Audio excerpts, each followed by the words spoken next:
नमस्कार, रात के 9 बज चुके हैं। मैं ब्रजेश राजपूत हाजिर हूं आपके अपने कार्यक्रम द एडिटर शो में दिन भर की खबरें लेकर। इस शो में आप और हम करेंगे विस्तार से चर्चा आपसे जुड़ी देश प्रदेश की सभी बड़ी खबरों की। आज हम सबसे पहले बात करेंगे कुवैत की, जहां एक हादसे ने हमारे 42 भारतीयों की जान ले ली। बिल्डिंग में आग लगी जिसमें 49 लोगों की मौत हुई, लेकिन इनमें सबसे ज़्यादा भारतीय शामिल थे, जिसके बाद भारत सरकार ने फौरन कुवैत का रुख किया। प्रधानमंत्री ने 2 लाख रुपए की मदद की भी घोषणा की है, लेकिन भारतीयों का कुवैत से क्या कनेक्शन है, आज हम एक रिपोर्ट में आपको दिखाएंगे। अगली खबर में बात होगी नीट परीक्षा पर आए सुप्रीम कोर्ट के फैसले की। नीट की परीक्षा दोबारा होगी, लेकिन सिर्फ 1563 छात्रों की, जिन्हें ग्रेस मार्क्स मिले हैं। ये फैसला छात्रों के लिए क्या मायने रखता है और कोचिंग संचालकों का क्या है कहना, इस पर भी विस्तार से आगे बात करेंगे। तीसरी खबर में बात होगी छत्तीसगढ़ की, क्योंकि साय सरकार को 6 महीने पूरे हो चुके हैं। आज समीक्षा बैठक हुई। पूर्व सीएम रमन सिंह ने साय सरकार को अभूतपूर्व सरकार बताया, लेकिन विपक्ष है जो इसे फेल सरकार का टैग दे रहा है। हम आपको साय सरकार के 6 महीने का रिपोर्ट कार्ड पेश करेंगे। और चौथी खबर में बात करेंगे आपके बच्चों के भविष्य की। आपके बच्चे हिंदी, गणित, अंग्रेजी में निपुण हों, इसके लिए मध्य प्रदेश में मिशन अंकुर चलाया जा रहा है, जिसको 2 साल पूरे हो चुके हैं। अब इन 2 सालों में आपके बच्चों ने क्या कुछ सीखा, उनका रिपोर्ट कार्ड क्या कहता है, इसको हम आपको बताएंगे। और आखिर में बात करेंगे मध्य प्रदेश में शुरू हुए हवाई सफ़र की। एक ऐसा सफ़र जो आपको भोपाल से जबलपुर मात्र 1.5 घंटे में पहुंचा देगा। हम बात कर रहे हैं पीएम श्री वायु सेवा की, जिसे मध्य प्रदेश के पर्यटन को पंख देने के उद्देश्य से लाया गया है, लेकिन विपक्ष है जो इसके किराए की तुलना दुबई से करते हुए इसे महंगा बता रहा है।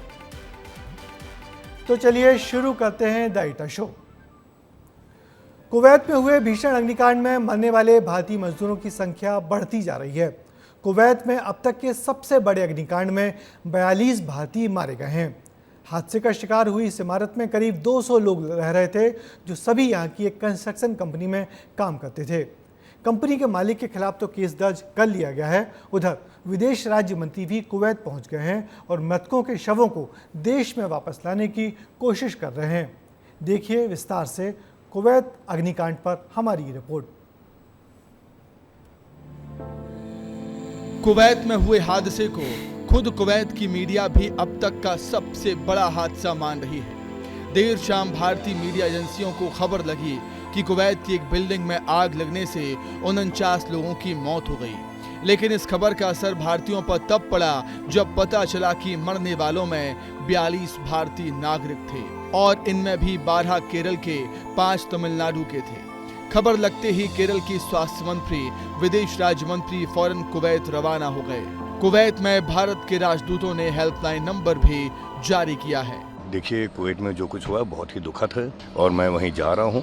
वहाँ पे जो बॉडीज़ हैं, क्योंकि कुछ बॉडीज बहुत ज़्यादा जल चुकी हैं, उनके पहचान करने में जो दिक्कत हो रही है उसके लिए डीएनए टेस्टिंग हो रही है। बाकी मृतक पाकिस्तान, फिलीपींस, मिस्र और नेपाल के थे। कुवैत पहुंचे भारत के विदेश राज्य मंत्री कीर्तिवर्धन सिंह ने वहां के विदेश मंत्री अब्दुल्ला अली अल याहिया से मुलाकात की। उन्होंने भरोसा दिलाया कि वे शवों को जल्द से जल्द भारत पहुंचाने में मदद करेंगे। रवाना होने से पहले कीर्तिवर्धन ने बताया कि आग लगने की वजह से शव पहचान में नहीं आ रहे हैं।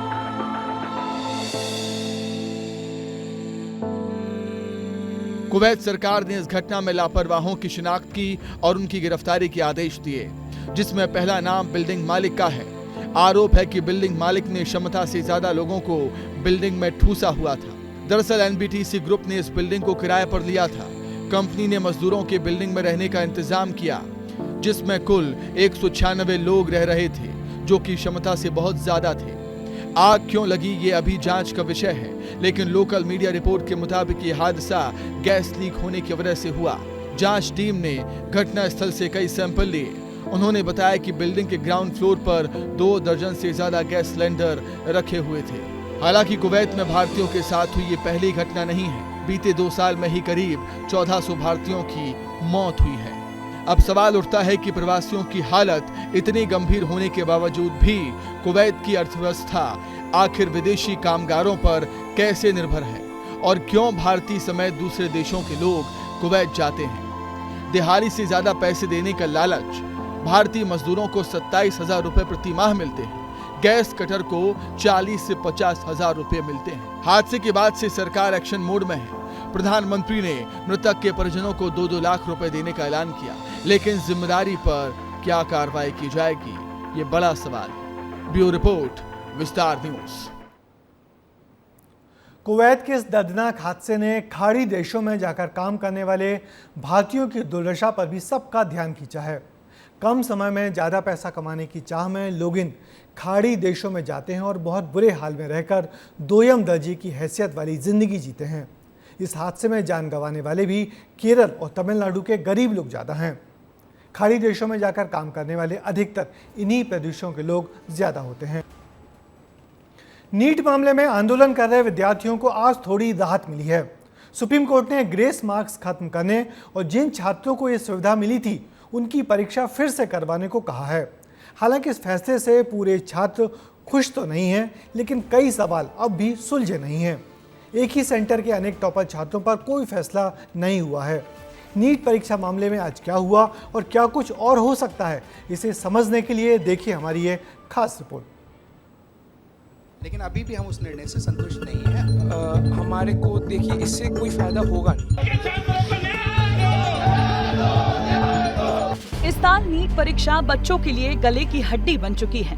पहले पेपर लीक पर विवाद और फिर रिजल्ट में गड़बड़ी के आरोप।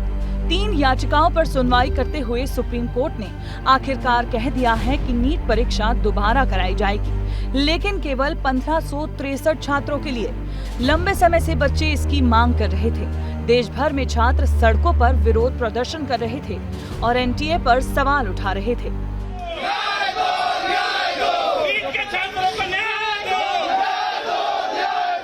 जिसके बाद सुप्रीम कोर्ट ने ग्रेस मार्क्स पाने वाले 1563 छात्रों के लिए बड़ा फैसला सुनाया और इन छात्रों के ग्रेस मार्क्स रद्द कर दिए। इनका री एग्जाम 23 जून को होगा और परीक्षा के 7 दिन बाद रिजल्ट आ जाएगा।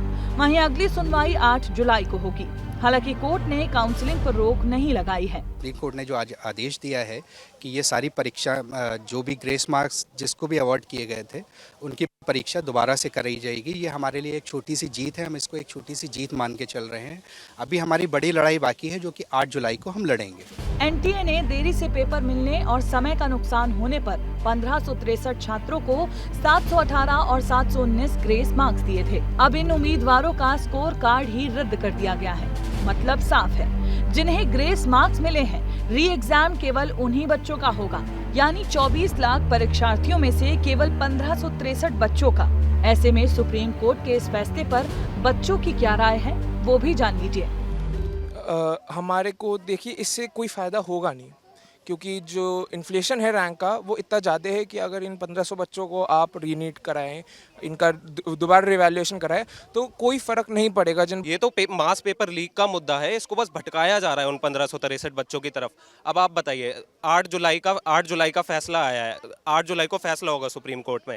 6 जुलाई को काउंसलिंग स्टार्ट है। अब अगर 8 जुलाई को हमारे पक्ष में कुछ फैसला आता है तो काउंसलिंग तो ऑलरेडी शुरू हो गई होगी। अब क्या उस काउंसलिंग को पूरी तरह रद्द किया जाएगा अगर हमारे पक्ष में कोई फैसला आता है? अब छात्रों के पास 2 विकल्प बचते हैं। पहला, 23 जून को री एग्जाम में बैठे या फिर पुराने स्कोर को एक्सेप्ट करें और काउंसलिंग में बैठे। जस्टिफिकेशन आया है, उसमें सिर्फ एक ही चीज़ पर चर्चा हुई है। कुछ और भी कई सारे मुद्दे हैं, जैसे कि एक ही सेंटर से 6 टॉपर बच्चों को आना, उनके रोल नंबर भी सीक्वेंस से होना, फिर कई सारे ऐसे कॉमनली बच्चे मिलना जिनके OMR सीट में मार्क्स कुछ और आए हैं और रिजल्ट में कुछ और आ रहे हैं। तो इन पे भी अभी क्लैरिफिकेशन पूरे तरीके से एनटीए को जवाब देना चाहिए। बच्चों को पूर्ण न्याय नहीं मिला है, इसलिए हम लोग अपनी तरफ से जो आंदोलन कर रहे हैं बच्चों के न्याय के लिए, उसको अभी हम लोग जारी रखेंगे। ग्रेस मार्क्स का मुद्दा समझिए। दरअसल नीट परीक्षा में 67 बच्चों को 720 में से 720 अंक मिले। 1563 छात्रों को 100 से 150 नंबर तक ग्रेस मार्क्स मिल गए, जिससे कई बच्चे जो मेरिट से बाहर थे वो मेरिट में आ गए और जो मेरिट वाले बच्चे थे उनके लिए सरकारी कॉलेज में एडमिशन लेना मुश्किल हो गया, क्योंकि नीट की एवरेज मेरिट लिस्ट अचानक 4 गुना ज्यादा पहुंच गई। देखिए, एक तो मैं आपको स्पष्ट करूं, there is no corruption. Specific घटना जो आए हैं उसको सरकार गंभीरता से लिया है। भारत सरकार और उसकी इंस्ट्रूमेंट एनटीए कमिटेड है बच्चों को ट्रांसपेरेंट तरीका से अपने संतुष्टि से न्याय देने के लिए। कोई पेपर लीक नहीं। इस मामले पर अगली सुनवाई 8 जुलाई को होगी। आज हजारों छात्र जिस एनटीए का विरोध कर रहे हैं, वही एनटीए न सिर्फ नीट बल्कि जेईई, सीयूईटी भी कंडक्ट कराता है। सुप्रीम कोर्ट के आदेश के बाद अब यह परीक्षा 23 जून को कराई जाएगी और 30 जून को इसका रिजल्ट आएगा। याचिकाकर्ताओं की तरफ से वकील इसे पहले पड़ाव की जीत बता रहे हैं, तो वहीं अधिकांश अभ्यर्थी 24 लाख स्टूडेंट्स के भविष्य का हवाला दे रहे हैं और इस फैसले से वे खुश नहीं हैं। इनका कहना है कि यह जस्टिस अधूरा है, पूरा जस्टिस तभी मिलेगा जब सभी के लिए समान प्रावधान किए जाएं। कैमरा पर्सन रेहान खान के साथ मैं अमृत तिवारी, विस्तार न्यूज़, दिल्ली। वैसे तो आंदोलनकारी इस पूरी परीक्षा को स्थगित करने और काउंसलिंग पर रोक लगाने की मांग कर रहे थे, मगर सुप्रीम कोर्ट ने काउंसलिंग को रोकने की मांग को ठुकरा दिया है और सुनवाई की अगली तारीख दे दी। मगर इस विवाद ने देश में प्रतियोगी परीक्षाओं के खोखलेपन को उजागर कर दिया है, जो निश्चित ही बहुत दुखद है। परीक्षा कराने वाली एजेंसी एनटीए को भी इस पर अपनी पूरी सफाई देनी चाहिए। छत्तीसगढ़ में मुख्यमंत्री विष्णुदेव साय सरकार के 6 महीने पूरे हो गए हैं। इन 6 महीनों के कार्यकाल में 10 से ज़्यादा लोकप्रिय योजनाओं को सरकार ने जमीन पर उतारने की कोशिश की है, जिनमें सबसे खास रही महतारी वंदन योजना और पीएम आवास योजना, जिसमें 18 लाख घरों को मंजूरी मिली है। वैसे विपक्ष इन 6 महीनों में सरकार को फेल सरकार बता रहा है। साय सरकार के 6 महीने के रिपोर्ट कार्ड पर देखिए ये रिपोर्ट। साय सरकार के 6 महीने पूरे, कितने वादे पूरे, कितने अधूरे। मैं विष्णुदेव साय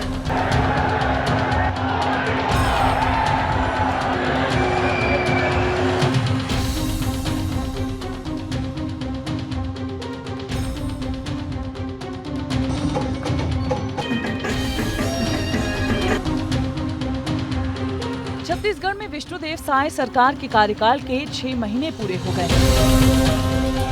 विष्णुदेव साय छत्तीसगढ़ के चौथे मुख्यमंत्री हैं। इधर पूर्व सीएम और विधानसभा अध्यक्ष डॉक्टर रमन सिंह ने साय सरकार के अब तक के कार्यकाल को अभूतपूर्व बताया है। सरकार अपनी योजनाओं को लगातार जमीनी रूप देने में जुटी हुई है, जिसके चलते लगातार छत्तीसगढ़ विकास के पैमाने पर आगे बढ़ रहा है। एक नजर योजनाओं पर डालें तो साय सरकार की निगरानी में करीब आधा दर्जन से ज्यादा योजनाओं को स्वीकृति मिली है और कुछ योजनाओं को गति देने का काम किया जा रहा है। इसके अलावा 18 लाख पीएम आवास को स्वीकृति दी जा चुकी है। 13 लाख किसानों को धान की बोनस राशि दी गई। नक्सल प्रभावित क्षेत्रों में 14 नए सुरक्षा कैंपस खोले गए। तेंदू पत्ता संग्रहण दर अब 5,500 रुपए कर दी गई है। ऐसे तमाम विकास कार्य हैं जो साय सरकार की मौजूदगी में हुए। अब शासकीय कामकाज में कसावट लाने के लिए मुख्यमंत्री ने सभी विभागों के साथ समीक्षा बैठक की। पहला दिन हमने कृषि विभाग से संबंधित जितने भी योजनाएं चल रही हैं उन योजनावार हमने समीक्षा की। वहीं सबसे अधिक हमारा फोकस किसानों के हित में हमारी सरकार की जो प्रतिबद्धता है उसे हम जो है उस पे काम कर रहे हैं। इधर सरकार की समीक्षा बैठक पर विपक्ष ने तंज कसा और साय सरकार को फेलियर बताया और तुलना करते हुए भूपेश सरकार की कसीदे पढ़ने शुरू कर दिए। तो इस तरह की घटना हुई, भारतीय जनता पार्टी की सरकार का इंटेलिजेंस फेलियर था। पूरी तरह से उन्होंने जब जैद खाम काटा गया उसके अपराधियों को गिरफ्तार नहीं किया गया। अभी हम लोगों को जानकारी मिली है एक और कि जो अपराधी थे उनको अरेस्ट किया गया था, वो जमानत लेके फरार हो चुके हैं। उस पर कोई कार्रवाई सरकार द्वारा नहीं की जा रही है और जानबूझकर ये सरकार की नाकामी है और खासकर सतनामी समाज के खिलाफ हमेशा भारतीय जनता पार्टी रहती है। छत्तीसगढ़ को गति देने के लिए साय सरकार विभागीय कामकाज में भी कसावट लाने की कोशिश कर रही है। यही वजह है कि सीएम साय विभागों की समीक्षा बैठक लेकर बीते 6 महीनों के कामकाज की जानकारी जुटा रहे हैं। वहीं आगामी योजनाओं पर भी चर्चा की जा रही है। अब देखना होगा कि समीक्षा बैठक के इस मंथन से प्रदेश के विकास को कितनी गति मिलती है। ब्यूरो रिपोर्ट, विस्तार न्यूज। विष्णुदेव साय की सरकार में छत्तीसगढ़ विकास के पथ पर साए साए दौड़ रहा है। सरकार के 180 दिन बेमिसाल रहे और सरकार जनता का दिल जीतने में कामयाब रही। प्रदेश की सीटों पर लोकसभा चुनाव के नतीजे इस बात की गवाही भी देते हैं। मध्य प्रदेश के अधिकतर स्कूली बच्चों के लिए गणित और अंग्रेजी आज भी हौवा लगते हैं। ये बात हम नहीं, राज्य सरकार की आज जारी हुई रिपोर्ट कह रही है, जिसमें बताया गया है कि प्राइमरी क्लास के बच्चे गणित और अंग्रेजी से खौफ खाते हैं और वो इन विषयों में निपुण नहीं हैं। बच्चों को कुछ खास विषयों में निपुण बनाने के लिए स्कूल शिक्षा विभाग निपुण भारत अभियान के तहत मिशन अंकुर चला रहा है। 2 साल से चल रहे इस मिशन के आज आंकड़े जारी किए गए। देखिए हमारे सरकारी स्कूलों के नौनिहालों की पढ़ाई की स्थिति पर ये रिपोर्ट।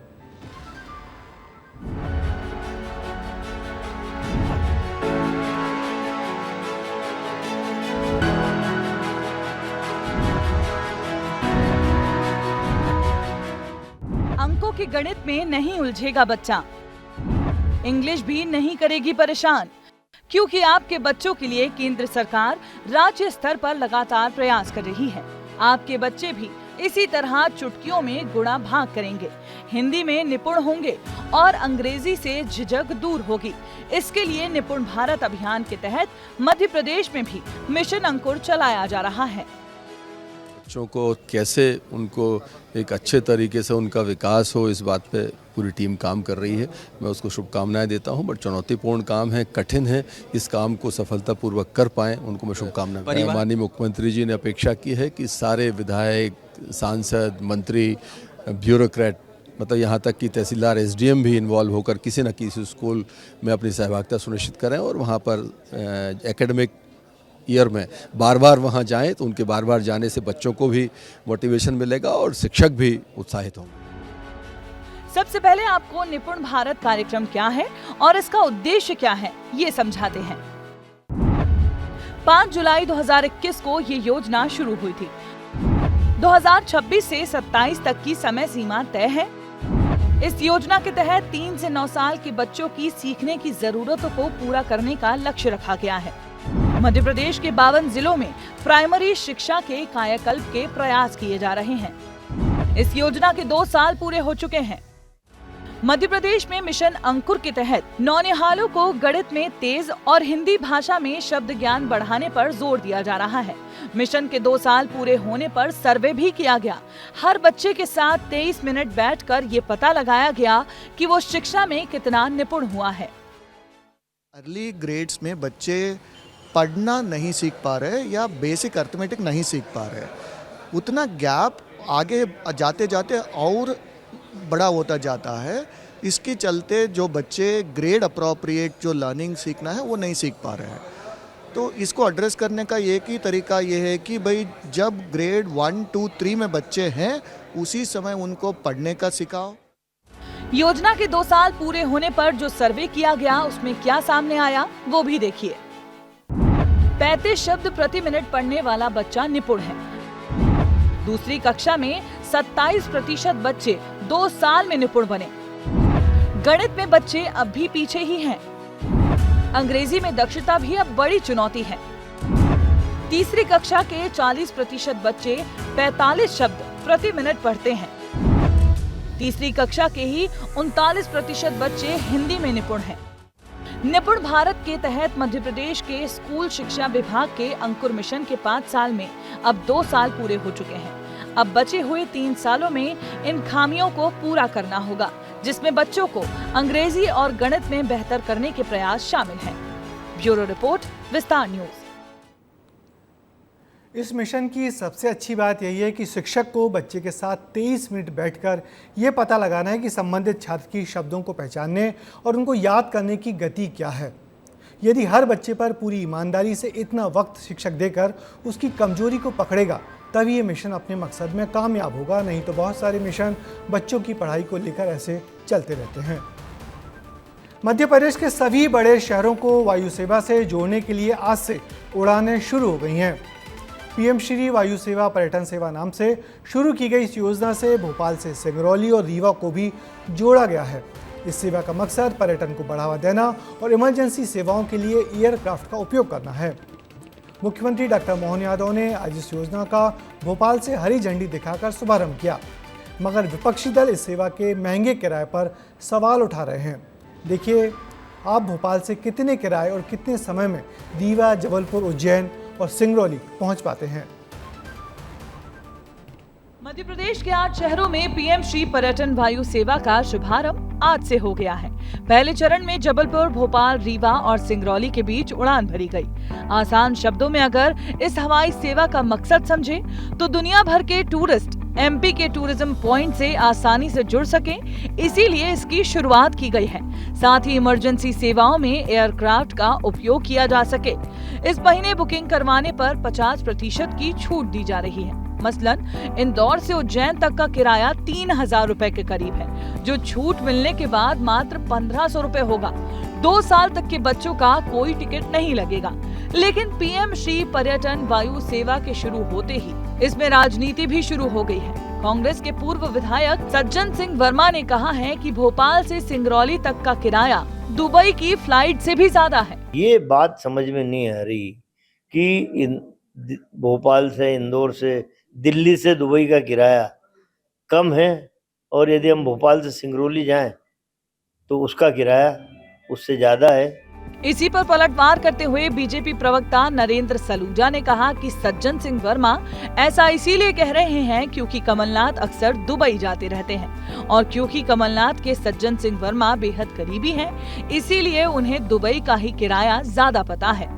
अब ये तो दुबई के किराए तो इन्हीं को मालूम होंगे ना, कांग्रेस के नेताओं को, विदेशों के, दुबई के पर्यटन पे रहते हैं ना ये लोग, तो इनको पता रहते हैं। कमलनाथ जब ज्यादातर समय दुबई रहते हैं तो सज्जन वर्मा जी उनके खास समर्थक हैं। खैर, राजनीति में आरोप प्रत्यारोप तो बहुत आम बात है, लेकिन आपके लिए इसमें क्या खास है वो जानिए। एविएशन को लेकर, खास करके हवाई यातायात को लेकर के हमारी सरकार ने जो निर्णय किया है, एयर एम्बुलेंस की सुविधा हमने प्रारंभ कर दी है। आपके माध्यम से पूरे प्रदेश तक जाकर दोबारा दोहराना चाहूँगा कि किसी भी जिले में किसी भी मरीज को अगर कोई कारण से बड़े हॉस्पिटल में पहुंचाना हो, कोई स्वास्थ्य की सेवाओं को लेकर के, तो कलेक्टर और डॉक्टर दोनों डिसाइड करेंगे। उस आधार पर उसकी जान भी बचाई जा सकती है। और लेकिन आज बड़ी सौगात इसलिए दी कि सामान्य यात्री भी किसी को कहीं आना जाना हो आवश्यक रूप से इस हवाई यातायात की बुकिंग करके वो उसका लाभ ले सकता है। अब आपको बताते हैं कि भोपाल से इंदौर या फिर इंदौर से जबलपुर जाने के लिए आपको अपनी जेब से कितने रुपए चुकाने होंगे। भोपाल से इंदौर जाने के लिए 2062 रुपए देने होंगे। भोपाल से जबलपुर जाने के लिए 4162 रुपए देने होंगे। वहीं भोपाल से रीवा जाने के लिए 5737 रुपए, इंदौर से रीवा के लिए 4500 रुपए, इंदौर से जबलपुर के लिए 4875 रुपए, रीवा से भोपाल के लिए 3600 रुपए, रीवा से इंदौर के लिए 4837 रुपए, रीवा से जबलपुर के लिए 2625 रुपए, वहीं जबलपुर से इंदौर के लिए 3262 रुपए, जबलपुर से रीवा के लिए 2625 रुपए, वहीं जबलपुर से भोपाल के लिए 3375 रुपए देने होंगे। भोपाल से जबलपुर का सफर महज 1.5 घंटे में पूरा होगा। वहीं रीवा से जबलपुर आने जाने के लिए 1 घंटे 10 मिनट का समय लगेगा। वहीं रीवा से सिंगरौली या सिंगरौली से रीवा का सफर 30 मिनट में पूरा होगा। 1 महीने बाद इसका रिव्यू भी किया जाएगा।